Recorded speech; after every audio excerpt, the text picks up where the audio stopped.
Now we're going to talk about the present perfect, a tense that Spanish people frequently misuse because their version of the present perfect is much different. The present perfect tense is very important because when you can use the present perfect tense well, you are considered by all English courses as an intermediate student at least. The present tense is about unfinished time, not completed actions. I'll give you an example. If it is 7 o'clock in the evening, I can say, I ate 2 eggs this morning. The morning is finished. But I can also use the present perfect and say, I have eaten 2 eggs today, because today is not finished. Any time frame that is not finished can be used with the present perfect tense.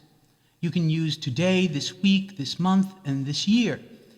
You can use this morning, this afternoon, this evening, and tonight only if it is still that time of day. But remember, if you indicate in this sentence a fixed period of time in the past, such as last week, last month, or give an hour like 3 o'clock, you must use the simple past tense. If you are in doubt as to whether you should use the past or the present perfect, use the past tense. Here are some examples of the present perfect tense. I have visited the hospital this week.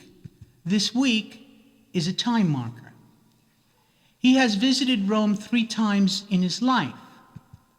In this case, the time marker is not stated, but it is implied in the sentence. Some common questions for the present perfect use how long, how many, and how much. How long have you lived in Las Palmas? How many patients have you treated in the past year? Has John taken his medicine today?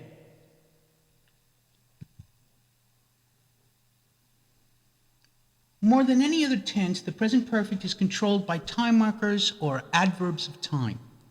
Here is a list of time markers that we usually use with the present perfect tense. When you use them, you can be reasonably certain that you should construct the sentence in the present perfect tense. Some of these time markers can also be used in the present tense, and some in the past tense as well. But as this is a game of percentages, most of the time the present perfect tense is the correct tense to use. Yet and already usually appear together. Yet is used to ask the question and to give a negative answer. Have you eaten dinner yet? No, I haven't eaten dinner yet, or yes, I have eaten dinner already. Recently and lately mean exactly the same thing.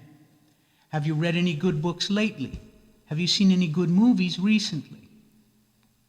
So far and up to now have the same basic meaning as in the Spanish translation hasta ahora. However, if we look a little bit closer at these 2 time expressions, they sometimes have a subtle difference in meaning. So far means that you believe that the condition will continue in the future.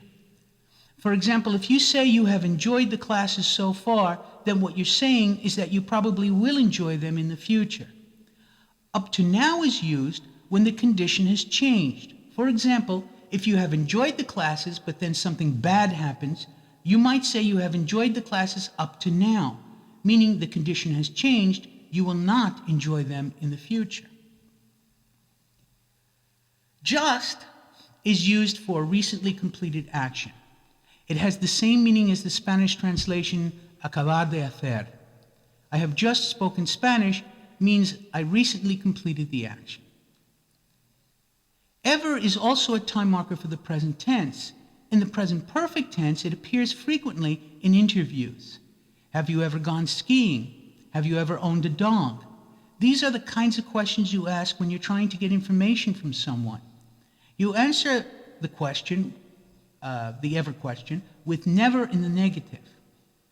Have you ever intubated a patient? No, I have never intubated a patient. Yes, I have intubated patients several times.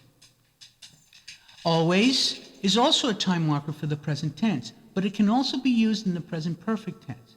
Have you always believed in God? Have you always lived in Spain? For is used with a duration of time or an expression of a duration of time. For 2 weeks, for 2 months, for a long time, for as long as I can remember, for ages. Since is used with a point in time, since 1995, since August. Since is a bit more versatile than for because you can put a subordinate clause after since I was a child, since I spoke to you. I would say that if you see since in a sentence, the clause with since is almost always in the past tense, while the main clause will almost always be in the present perfect. Here are some examples of using the adverbs of frequency in a sentence. Have you eaten lunch yet? Yes, I've eaten lunch already. No, I haven't eaten lunch yet. Have you seen any good movies recently or lately? I have just started the class, meaning it started a few minutes ago. Have you enjoyed your English classes so far? I have enjoyed his jokes up to now, but his last joke went too far. This is where the condition has changed. Have you ever taken English classes from Peter? No, I have never had the pleasure. Have you always wanted to be a doctor? I have lived in Las Palmas for 17 years, duration of time. I have lived in Las Palmas since 1995. Okay, we'll be back again with more tenses soon.